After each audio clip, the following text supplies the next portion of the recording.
But when the pineal gland becomes electrically activated, it literally begins to produce a resonant electromagnetic field.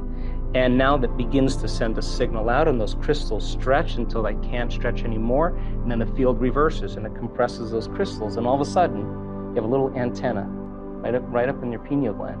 And now it can pick up frequencies that are faster than the wavelength of light. That's called the quantum.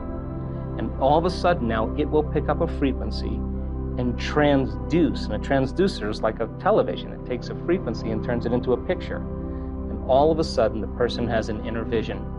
And that inner vision is more real than the world we're sitting in right now. And melatonin then starts to turn into some very powerful chemicals. One of them, or two of them, are the most powerful antioxidants known to man. Anti-cancer, anti-aging, anti-heart disease, anti-stroke, anti-neurodegenerative, anti-inflammatory. Another chemical is the same chemical found in hibernating animal. No appetite, no preoccupation with the outer world. The inner world starts to become more real. The body moves into stasis. It's the same chemical where the caterpillar becomes the butterfly. Take the molecule, tweak it again. You have a benzodiazepine. It fits in the same receptors. What it does is it suppresses the survival centers in the brain.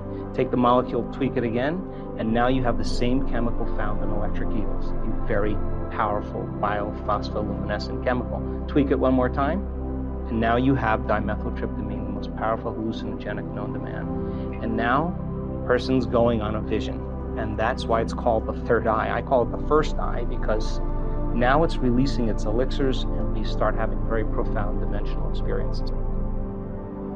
If you could use the same muscles right now, contract the muscles you use for elimination, front and back, and you were to lift those muscles up, you would be lifting up your pelvic floor, your perineum. Those are the muscles we're going to use to contract the energy related to the first center.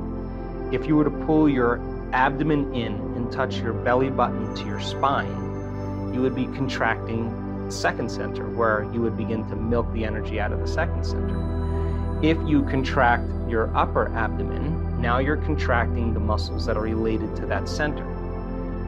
The act of inhaling through your nose while you contract those muscles, coupling those together, is the act of pulling that energy. Where do we want it to go? Right to the top of our head. So if you took your finger and you were to place it on the top of your head and work your finger now in there, and then take your finger away, if you can keep your attention there, where you place your attention is where you place your energy. So that's your target.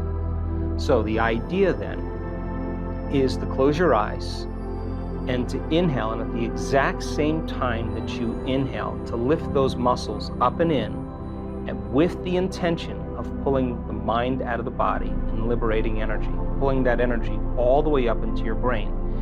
As you inhale, one slow, steady breath. Follow it from your perineum, through your lower abdomen, through your upper abdomen, through your chest, through your throat, through the brain, all the way to the top of your head. And when you get to the top of your head, hold your breath, and now squeeze those muscles a little bit more, and just pump that fluid up against the back of your brain and hold it.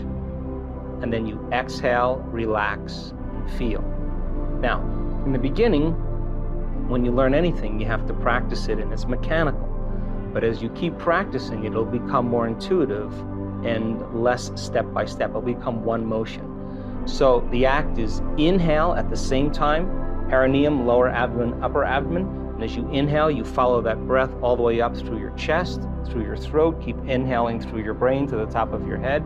When you get to the top of your head, drop your shoulders down, straighten your spine, squeeze those muscles a little bit more.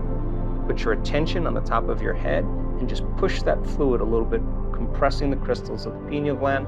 Hold for a few seconds and then relax and feel it in your brain. Now, I would recommend when you do this to play some music that has no lyrics, but has some drums or has some music that you can interpret as the movement of energy. If the energy strikes your brain, don't be afraid of it. It's just the liberation of energy. Let it happen.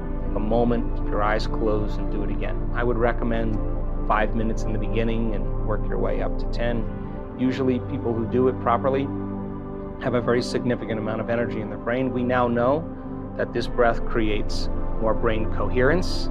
It increases the amount of energy in the brain.